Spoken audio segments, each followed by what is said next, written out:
Hello hi friends, good evening. ఎట్లున్నారు? అందరు మంచిగున్నారా?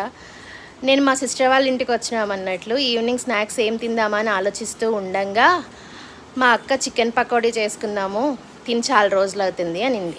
సర్లే ఎంతసేపు అని వెళ్ళి మా బ్రదర్తో చికెన్ తెప్పించేసుకున్నాం. ఇంకోండి వాటికి కావాల్సిన పదార్థాలు. ముందు చికెన్ క్లీన్గా కడుక్కోవాలి.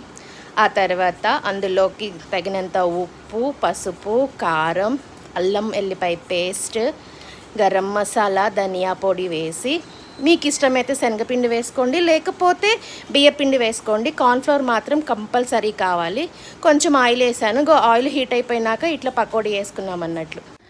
మంచిగా డీప్ ఫ్రై అయినాక తీసేస్తే ఇట్లా క్రిస్పీ క్రిస్పీ చికెన్ పకోడీ, కోడి పకోడీ అంటారు కదా, ఈవినింగ్ టైం బెస్ట్ స్నాక్స్.